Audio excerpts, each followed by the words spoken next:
Hi, and welcome to the new Tuesday show of Maximum Growth Live. And we're doing something special today, something we're going to be doing on future Tuesday shows, and that is the hot seat. And today in the hot seat, I'm putting my butt in the hot seat. I've got my good friend Nalini right here, and then over there we got Seth. So, guys, tell me what's happening today because I got a brand new website, and I think I'm about to get beat up. Well, Jay, I've known you for a long time, and when I met you, you were the king of DUIs in Connecticut, and you've continued to expand and build things out. But we've talked about this over time. We do what we love to do, and I geek out on the digital side, and with the help of Nalini, we've scaled that. You've always pushed new ideas and social, but never really bulletproof or fireproofed websites so that when competitors came in, while you may have been top, it's more susceptible to fluctuation. So Absolutely. Here we're going to look today at a new site you're doing and basically give you a roadmap to say, hey, if you want this to become the definitive site for this niche, if you follow these ideas, this will not only get you to rise over time, but if done right, will bulletproof you from competitors coming and chomping at your heels. And that's exactly what I'm looking for. It's a brand new site. So let me give you a little backstory to the viewers out there. So this is something that we have thought about in our firm for quite a while. This is not something that we just decided as a pivot in turn of Corona. But what happened was, as coronavirus hit, a number of law schools reached out to us and said, hey, all of our law students are losing their jobs this summer. We are willing to pay to place law students with you. And when that happened, I said, well, if I have law students, I'm going to have people who can write and who could write content. And this is our most content heavy area that we want to get into that we don't already have a content plan for. So we decided let's go at it. And we decided to build out the site. The site is dedicated to doing the niche of professional license defense, which is like representing nurses and doctors or plumbers, electricians, anybody before their state regulatory board who get disciplined for maybe being arrested or, having improper record keeping, that type of thing. And it's a niche that one of the lawyers in my office was interested in getting into already. And so when Corona hit, when we had this downtime, this chunk of hours to be able to put together the content, we said, let's attack this market because there's going to be something here for us. So what we can do, I guess, is let's bring up the website, and then I'm just going to sit back and take the body blows, I guess, right? That's the best way to do it. I mean, this is I'd like to think that we do things right, but I'm sure there's always stuff that you can find.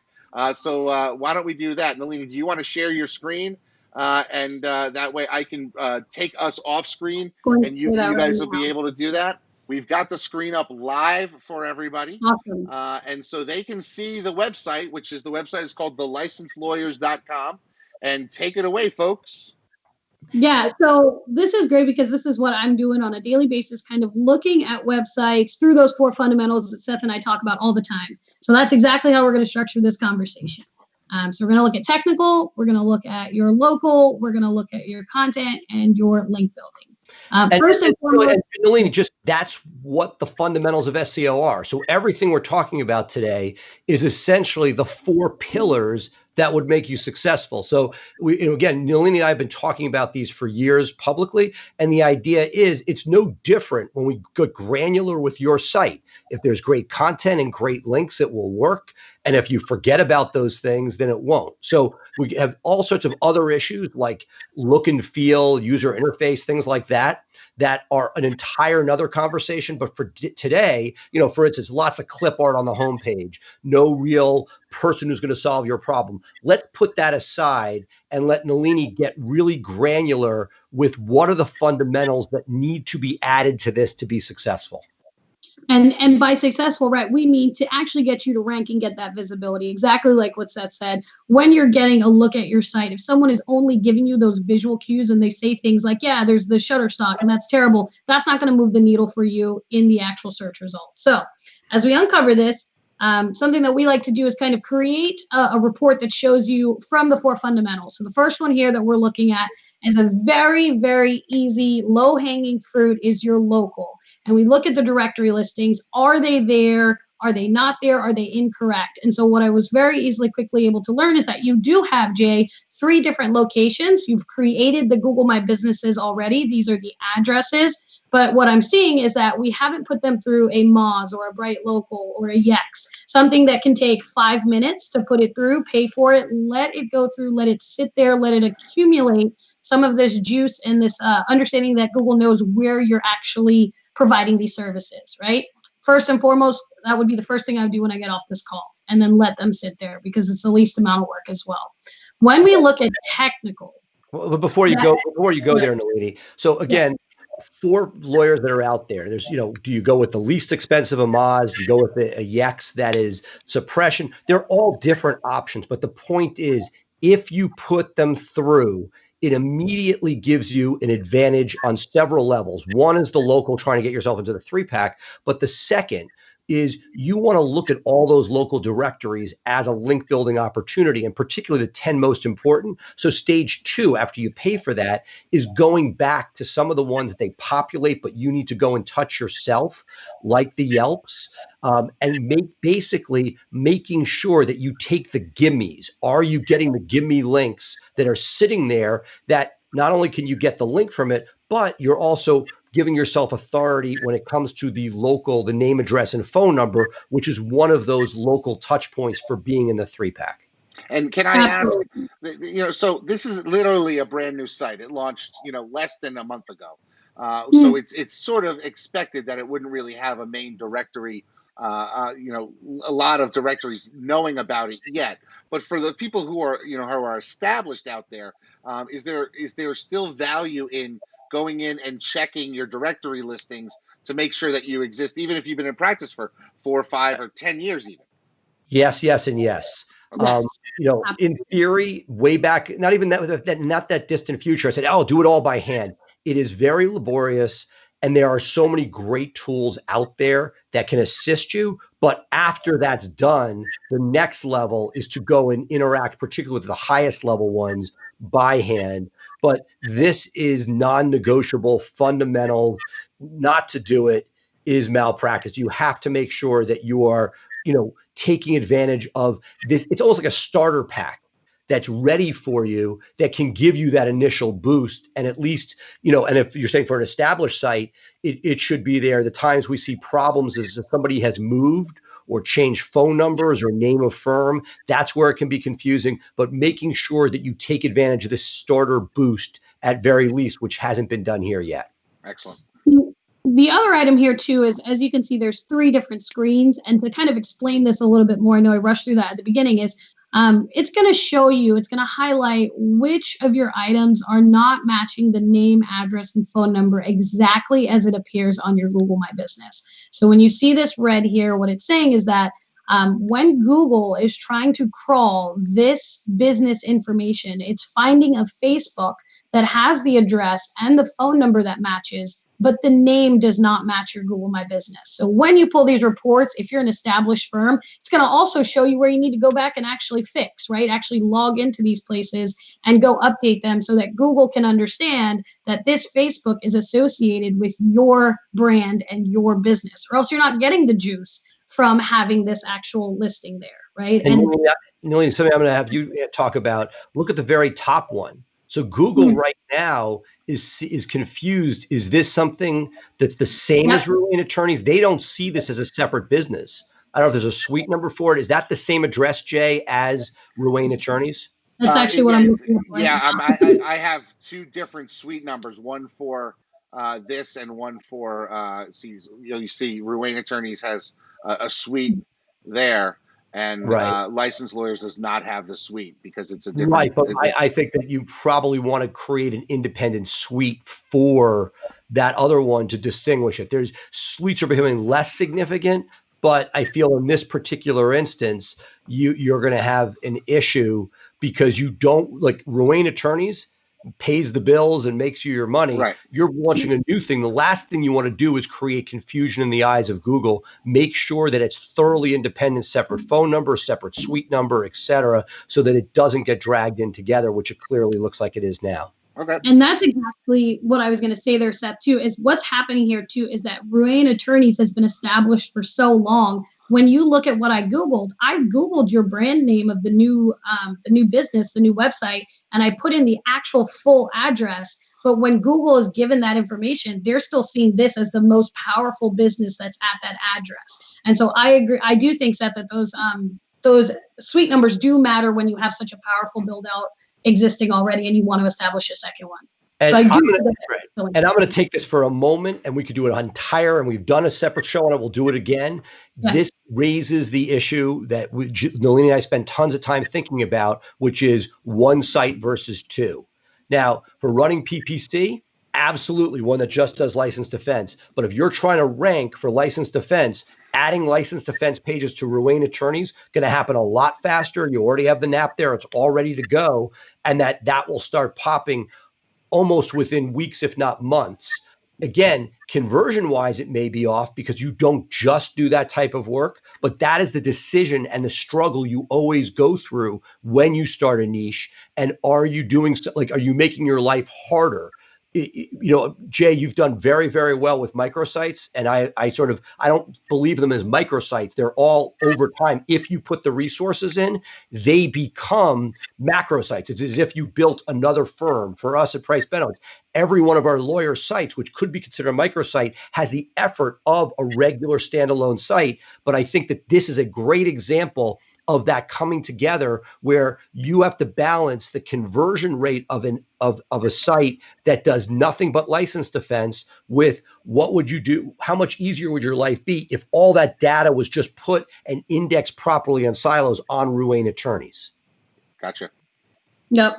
And so there's lots, like Seth said, that can be looked at and built into this. When we pull this the scanning tool that we use, we take a print screen of these top 15, but there are hundreds of them that they're scanning, and this is the information it's giving you. You get that from there. And then very quickly too, Seth mentioned, there's a lot of different programs you can use. What we do suggest for folks is it depends on the size of your firm, and the cost is expensive. So Moz, I still think, is one of the best ones. It's $99 a year, gives you everything that Yext will give you. Yext is 5 times that cost.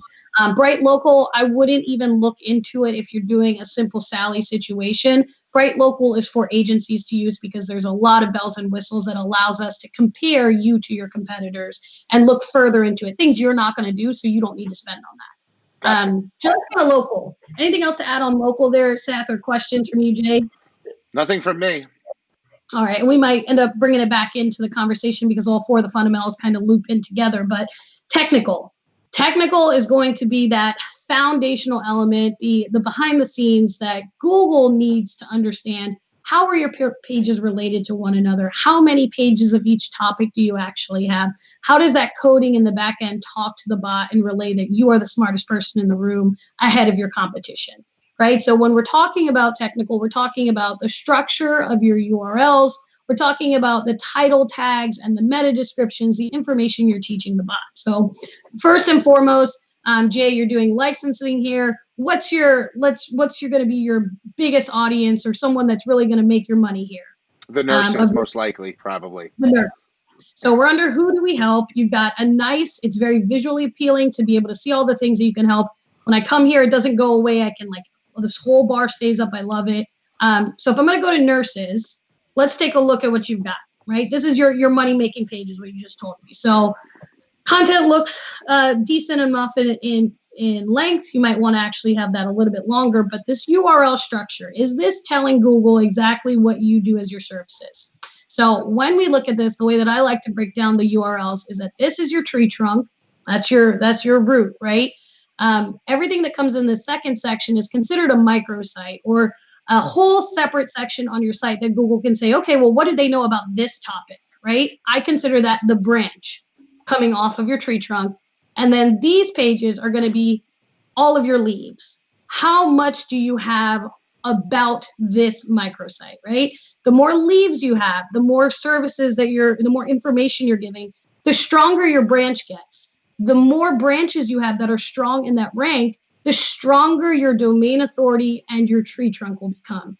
And as you build out more of these different practice areas that you have, think about it from that perspective. If you've got 4 awesome branches, Google's going to say, okay, he's putting up a 5th branch. That's cool. His tree trunk's super strong. right?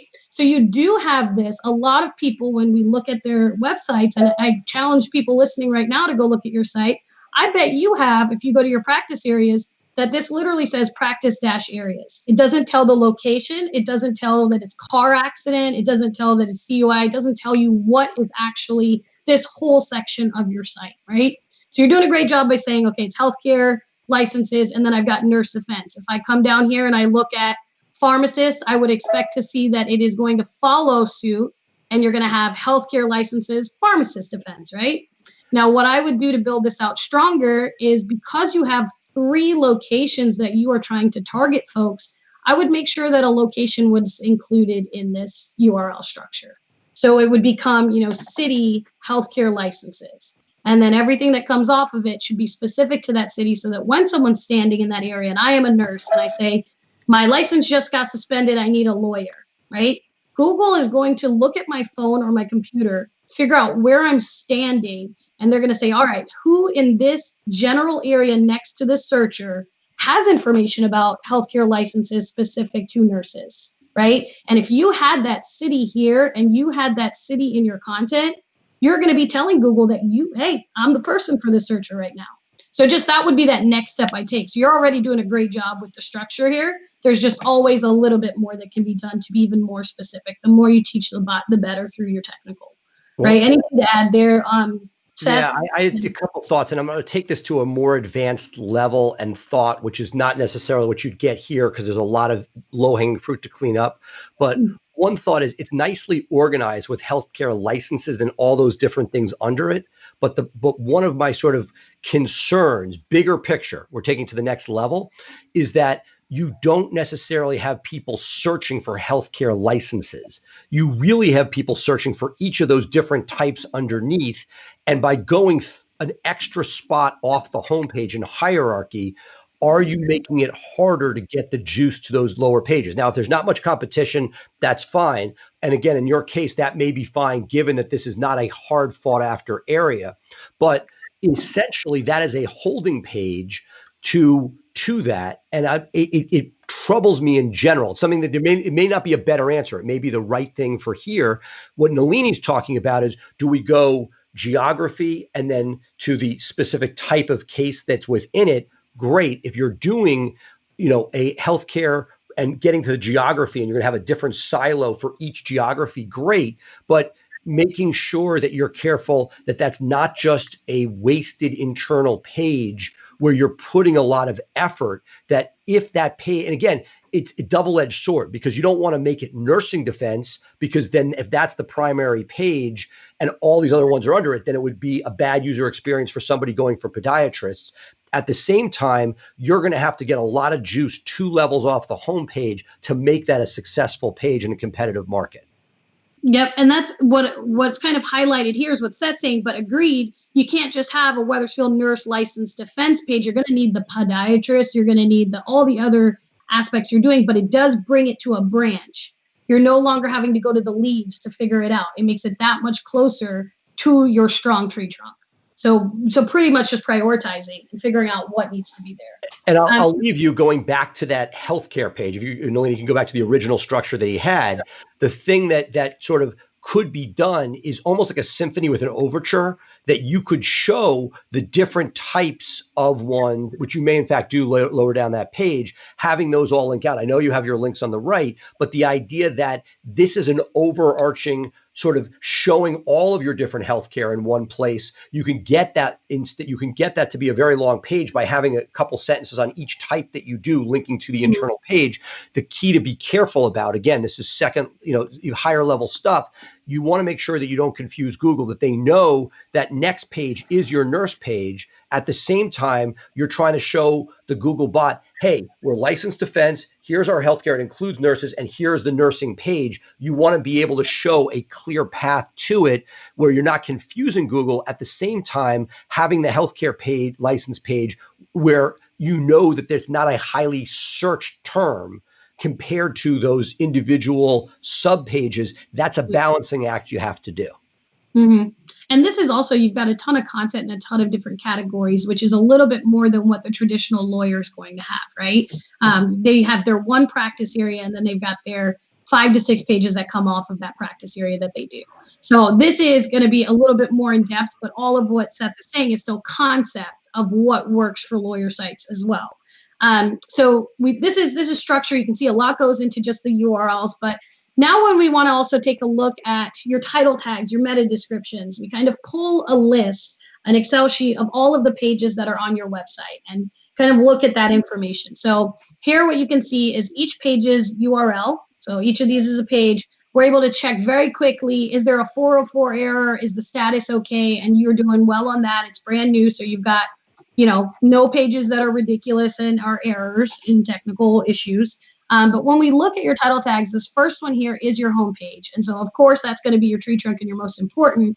Something that I've seen off the bat here when you can see the red highlight is title tag, meta description, and the title tag length and the meta description. So, Seth has followed best practices with his sites for a long time. We do that with ours. And so what they say is 66 is the character length for a title tag of the information that Google is going to read before it gets bored, right? So you can make your title tag much longer. It allows you to put it in, but those first 66 characters are going to be what you're judged on.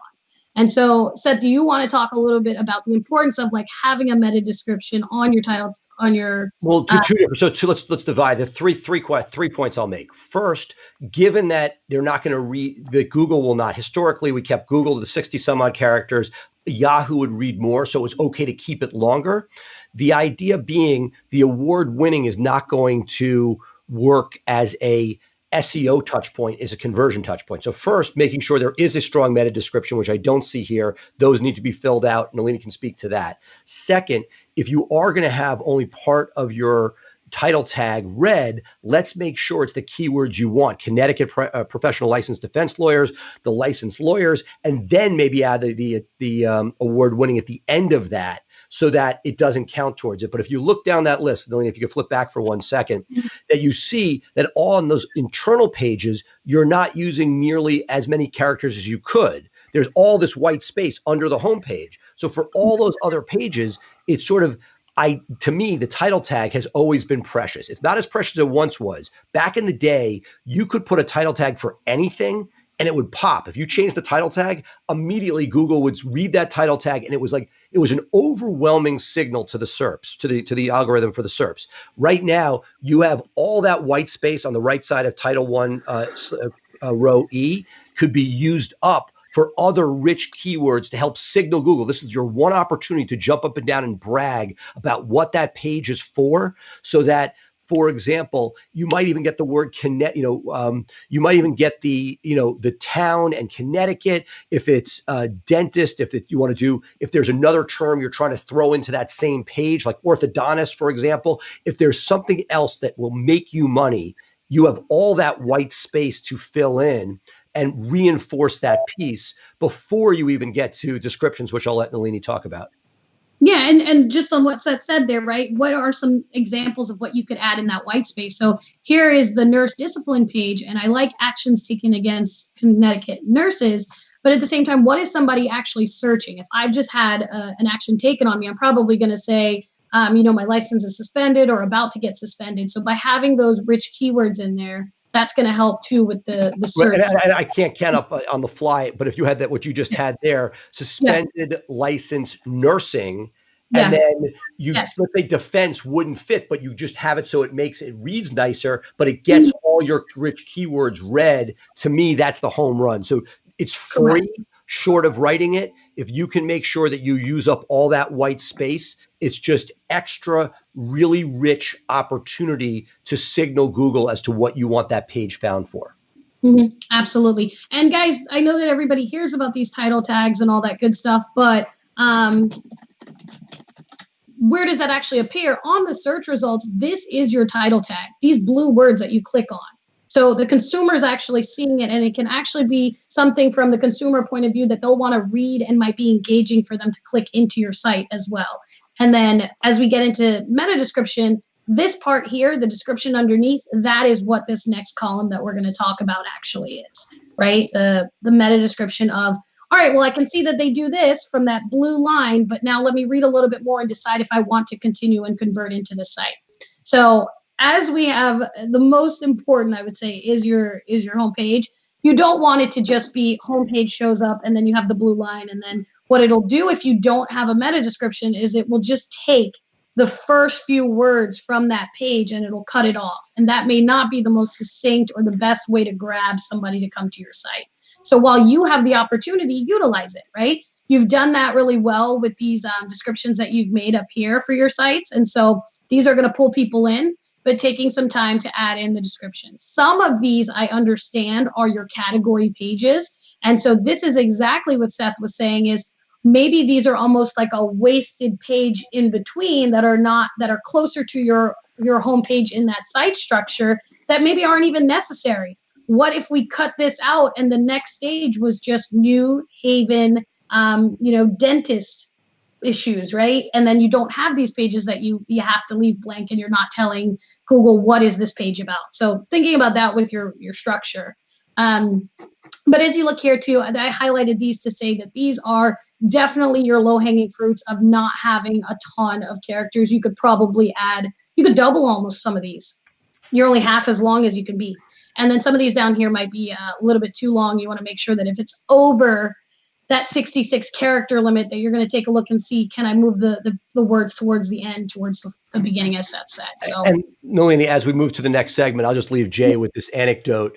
The fact that these descriptions and title tags not ideal. I was on a project with 3 of the smartest, wealthiest lawyers in the country. We were doing a group project together, and they hired some yahoos out of LA, $120,000 to build a WordPress site. This is a number of years ago when 120,000 was even more than we feel like it is today. And every single title tag was the law firm name. So it was just such a joke. It is such easy, low-hanging fruit for you to be able to take advantage. And if you're not doing it, it's just a shame. And that the descriptions, similarly, this is your opportunity to sort of be able to signal. Sometimes Google will choose its own language, but it gives you the opportunity to say, hey, given my druthers, this is what I want to see shown. Yep, absolutely. So that's all right, kind so of I need a moment here. I need a moment. I guess like a standing 8 count. I've taken some body blows. Okay, I've recollected myself. Now launch into the next one. Okay, thank you. So technical, that's the biggest part because that's your foundation. Then you get into content and your link building. And so for your content, you've got a ton of categories, so you have all the opportunity to create content. What I would say is, as Seth said earlier, making that content even more visually appealing where you can do more internal linking on some of these pages to put bullet point lists of some of these other items so that people can easily get from one to the next, even though it's on the side menu.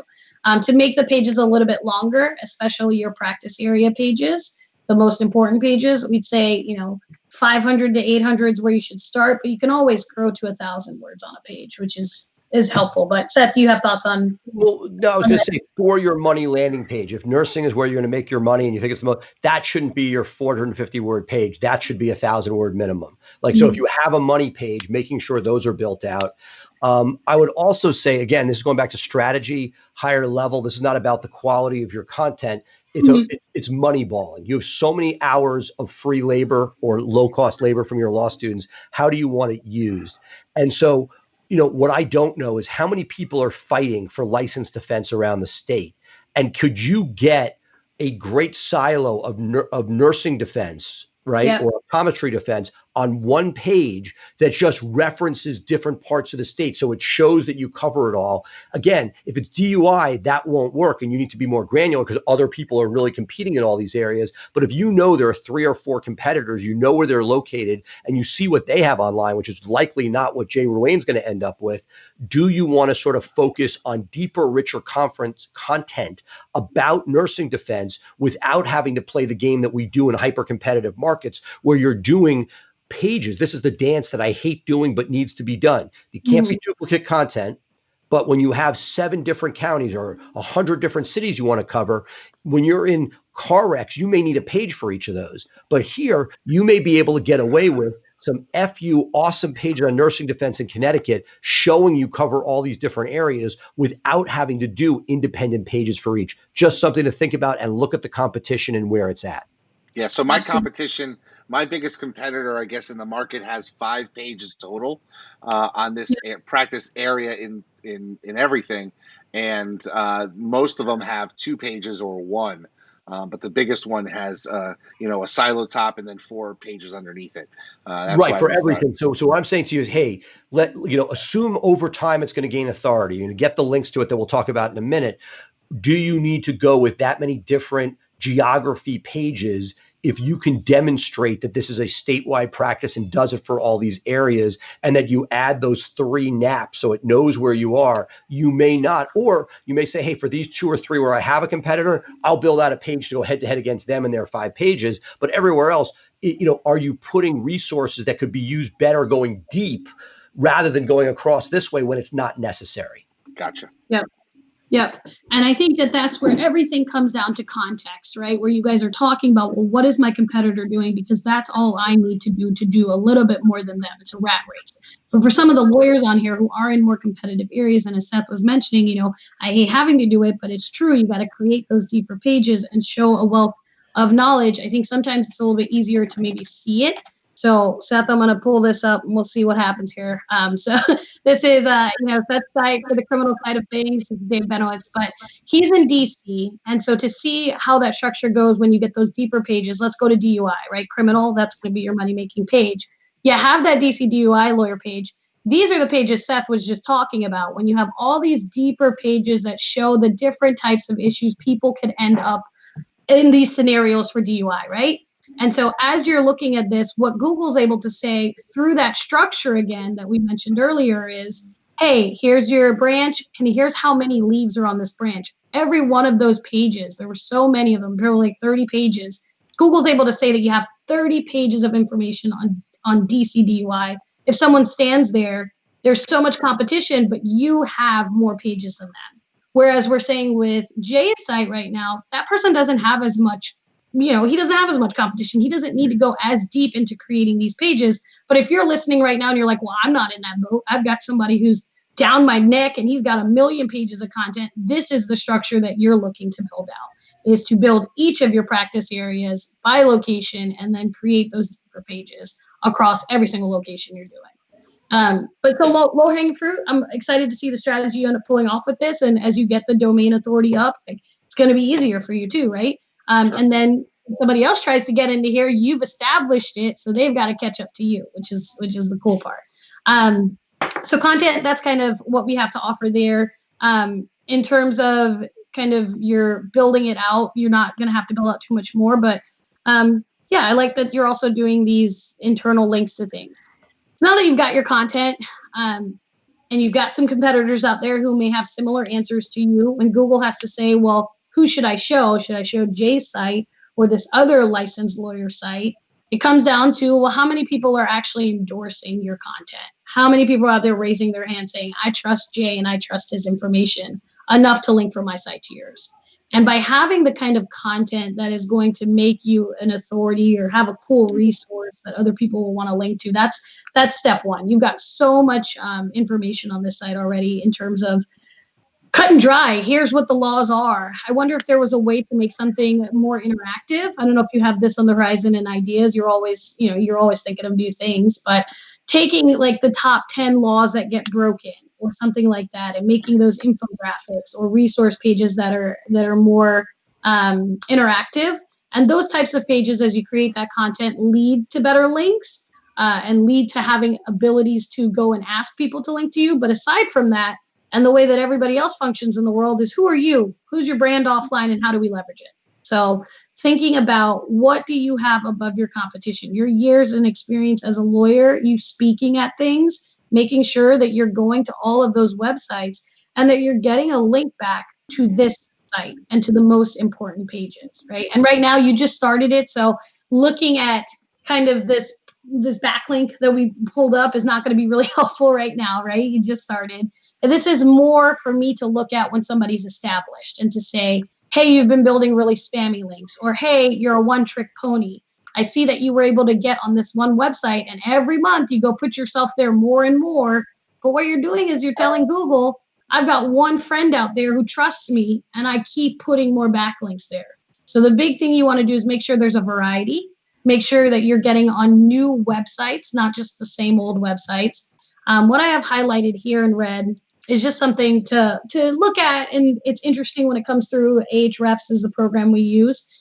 You can see the number of backlinks that are being attributed to you from this page, right? This is where the backlink's coming from.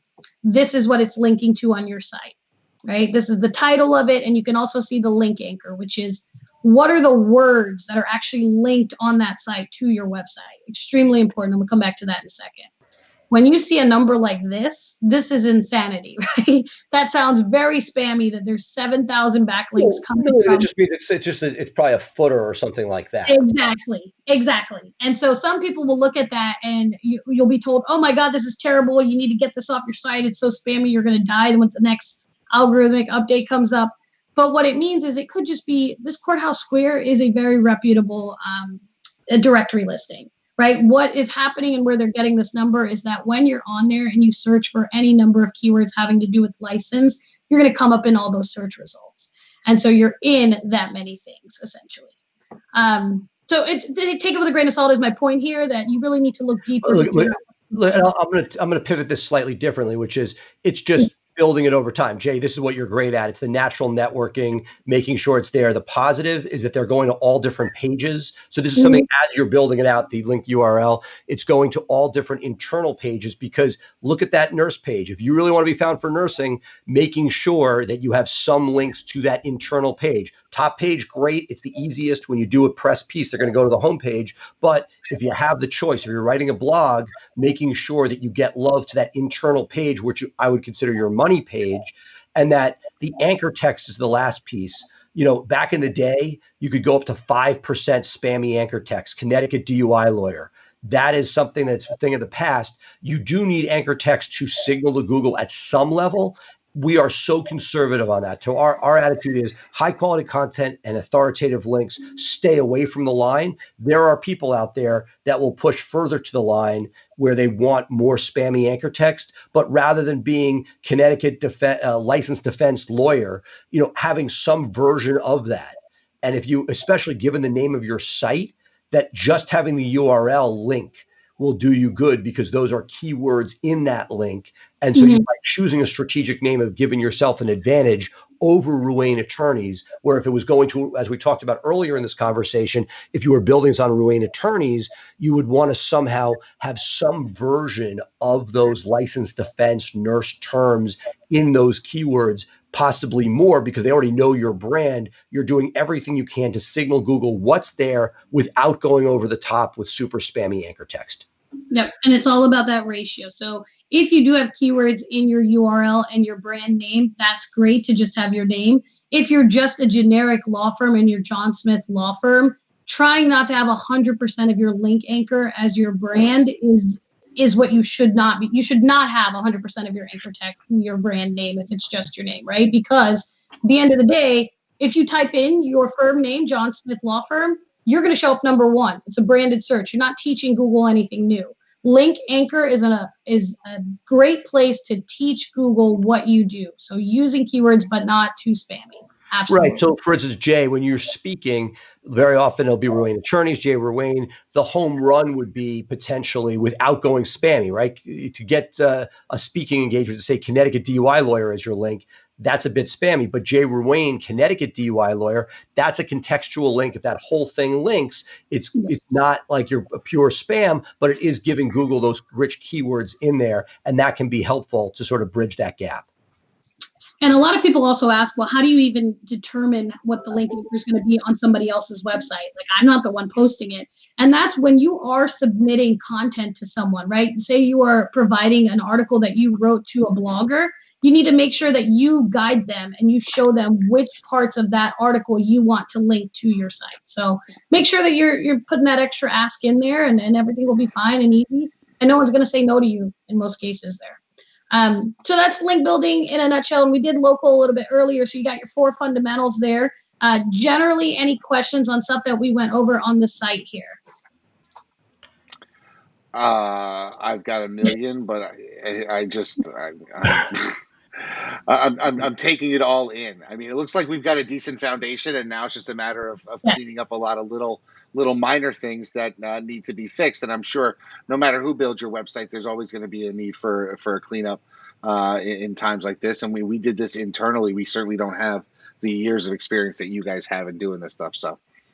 But and this was very earlier on, right? So a lot of these things we're talking about are just in the future. You're going to come up to that and you're going to do it right there. But the people who have had a website for 5, 10 years or even 3 years and haven't looked at it, you are the guys that need to be looking at these items and seeing, are they keeping up with the best practices, right? And it's a little bit different than what we've done here with Jay today, but fundamentals are all still the same.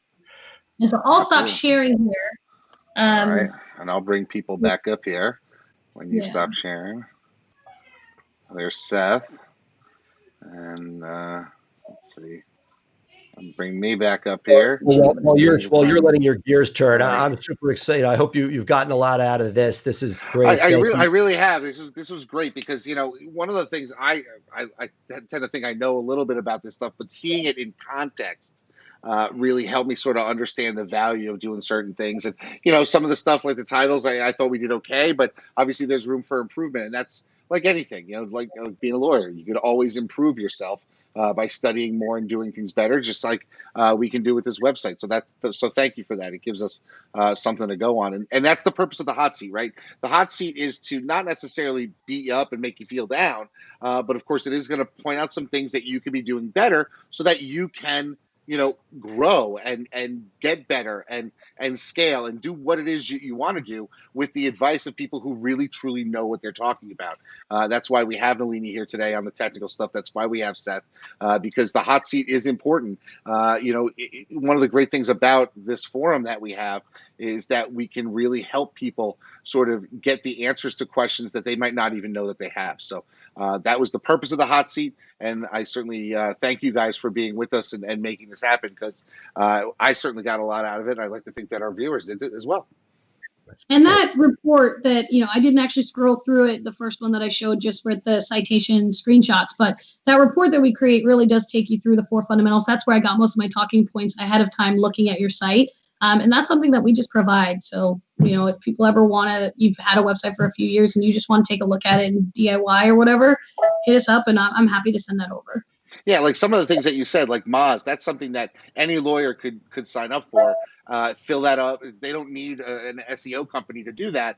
They can, on a Friday when things are a little slow and they want to run that test and sign up for that $99 a year product. That's something that they're capable of doing. If they made it through the rule against perpetuities and made it through a bar exam or two, they can sit there and plug away, right? Yeah. Excellent. Well, Jay, all right, well, Jay, I hope you enjoyed it. I can't wait for our next segment with Ryan. I can't wait to hear what he has to say. This will be exciting. Yeah, this is exciting. So part 2 of this new show, this new Tuesday show that we're doing, is going to be our friend Ryan McKeen, who's going to be talking to us about books and his takeaways from all the books that he devours. So what we're going to do now is we're going to take a quick break. I'm going to be able to get Ryan's segment queued up. And when we come back, we'll be back with Let's Book It with Ryan McKeen.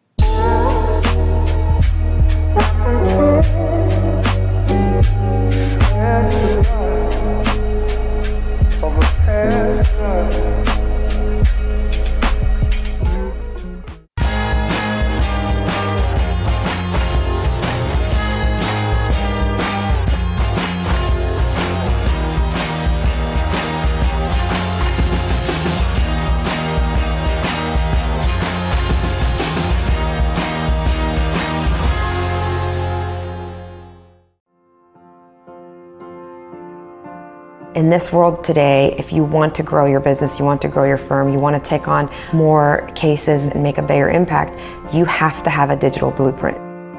Statistically, throughout the time that we've been working with Blue Shark Digital, our law firm, the Atlanta Divorce Law Group, grew over 1,400%. They truly understand where we're headed and how we want to get there. I have a team in Blue Shark Digital that I feel like has my back.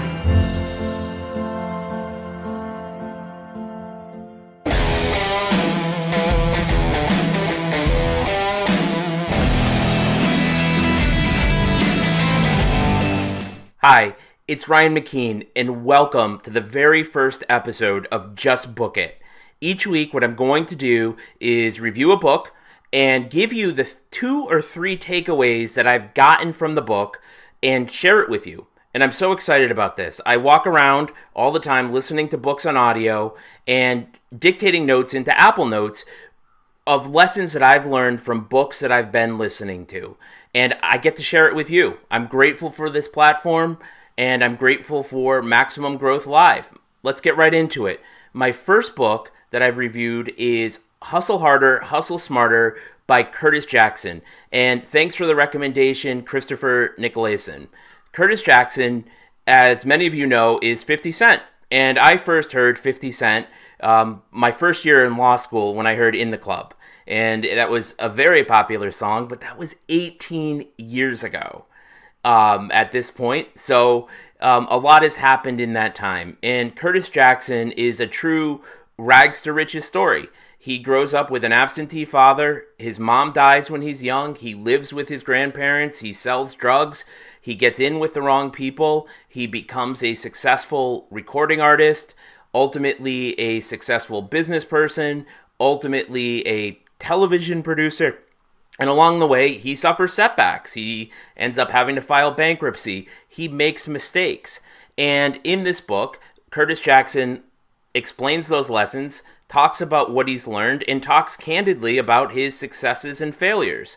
Look, the man has been shot 8 times and gone on to have, really an immense amount of success over the past 2 decades in almost whatever it is that he has touched.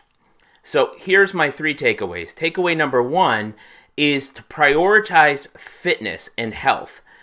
Curtis Jackson, one of the antidotes in the book, he talks about how he was sponsoring champagne. And what he would do is go into clubs and promote the champagne, and he would get paid very well to promote the champagne, except that his people, his entourage, would give him a glass of diet ginger ale. So when everybody else was drinking champagne and he was being paid to be there and promote the product, he's sipping on ginger ale because he knows that he's got to get up early the next morning, get his workout done, get into the studio, record, and move his business forward. So he's constantly prioritizing, health and fitness and wellness throughout the entire book. He talks about meditation and mantras and Deepak Chopra, and he really, really stresses fitness, and it's really a fundamental building block to all of his other success. And I think about the example of, champagne and ginger ale when I think about, consuming social media. You are much better off producing social media and then constantly scrolling for your whole life, promoting your business, getting what's done that needs to be done. And really, the alcohol is a distraction. The alcohol detracts from that. So prioritizing fitness is really the first lesson. The second lesson to take away from this is know your value. Curtis Jackson writes about a young, up-and-coming rapper named Gilly, and he is convinced Gilly has hits on his hand and is the next big thing in rap. And he walks him in through Interscope Records, gets him to the top executives, and they offer him a great deal, except for the fact that Gilly wants $1 million. He had it in his head that he wanted $1 million deal, and he turns it down.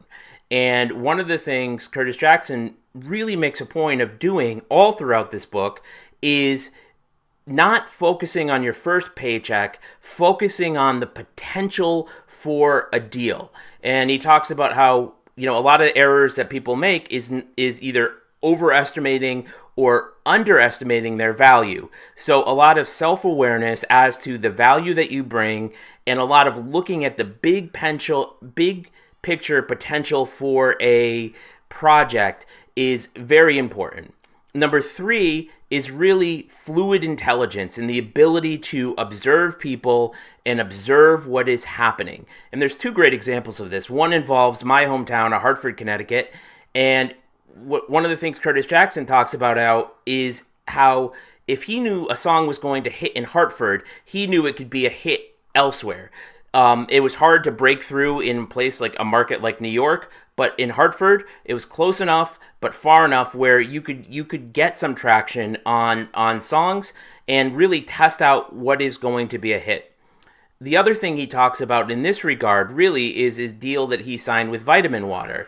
What he did is he realized that he was looking to branch out, and he realized that the number one selling product at concerts was water, which makes sense. Most people are under 21, and he found the markups on water to be, much higher than the markups on alcohol. And so what he did is he got into, he had some vitamin water one day at the gym and approached them about a sponsorship deal, and ultimately gets equity in the company to promote them and makes a lot of money selling vitamin water. And again, all he was doing is just observing people. And the last and most profound aspect of this is his Stars show, Power, I guess, is just very, very successful. And what he realized is he wanted the show on Saturday night because he knew the same people who were in clubs when they were 20 were now home in their late 30s and on couches and looking for some excitement on Saturday night. And traditionally, Saturday night television lags in ratings, but he knew that this was what people wanted, and he gave it to them. So constantly observing people, observing markets, and observing what's going on, that can give you the edge. In conclusion, I give this book 3 stars. There's a lot of good stories in here, but there's just a lot of business platitudes. Things like, about hire good lawyers, or surround yourself with good people, or, on how to negotiate, be patient. And a lot of it is sort of preachy and platitudes. The stories are really good. So that's what bumps it to 3 stars. You should read this if you are a fan of music books, or you are looking for sort of a rags. All right, great review by Ryan. Thank you so much for being with us. As usual, we went over. Seth had to jump off and take a call, but we're going to have another live show for you this Thursday, 3 p.m. Eastern, with Andrew Finkelstein, who is an amazing, amazing lawyer and business owner. So be sure to tune in, check that out live Thursday at 3 p.m. Eastern. And also come back for another edition of the Tuesday show next Tuesday, 2 p.m. Eastern. We love giving you this content. If you want to participate in any of our hot seats, just leave us a comment down below. Can't wait to see you again. We'll talk to you next week. Bye.